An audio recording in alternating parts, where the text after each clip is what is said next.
نظم کا مرکزی خیال بیان کریں، ہر شعر کی نثری ترتیب کریں اور اس کا آسان فہم مطلب بیان کریں۔ بہتر تفہیم کے لیے درج ذیل اہم نکات نوٹ کریں۔ عرض پاک تیرا نام، آپ کو چونکہ اشعار کی تشریح کرنی ہے، تفصیل بتانی ہے۔ عرض پاک تیرا نام کا مطلب ہے پاکستان، جس کے معنی ہیں پاک لوگوں کے رہنے کی جگہ۔ یہ بات بھی کسی باب کے حوالے سے میں شاید کر چکا ہوں کہ جب آپ کہتے ہیں پاکستان تو اس کو اگر آپ اس کے ارکان میں تقسیم کریں تو دو بنتے ہیں، پاک اور ستان۔ ستان کے معنی ہیں جگہ کے، مقام کے، جیسے بلوچستان ہے، ریگستان ہے۔ اسی طرح ارض زمین ہو گیا، پاک پاک ہے، تو ارض پاک کا مطلب ہوا پاکستان، یعنی پاک لوگوں کے رہنے کی جگہ۔ تیری لاج اپنی لاج کا مطلب ہے کہ اگر تیرا نام دنیا میں اونچا ہے تو ہماری بھی عزت ہے۔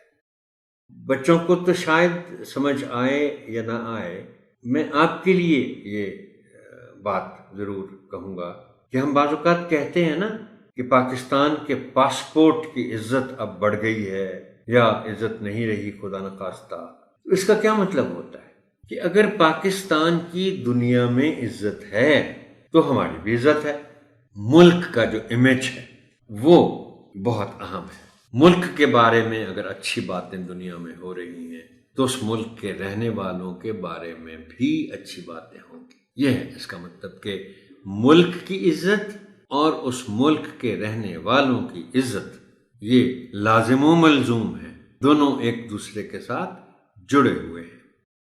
لگن تیری صبح و شام کے معنی ہیں کہ ہم رات دن تیرے بارے میں ہی سوچتے ہیں۔ عملی طور پر صورتحال کیا ہے اس پر تو میں فی الوقت تبصرہ نہیں کر سکتا، لیکن یہ چونکہ ملی نغمہ ہے، آپ بچوں کو یہی بتائیں گے کہ ہمیں ہر وقت، صبح و شام کا مطلب ہے کہ ہر وقت ہم تیرے بارے میں ہی سوچتے ہیں۔ اب کیا سوچتے ہیں؟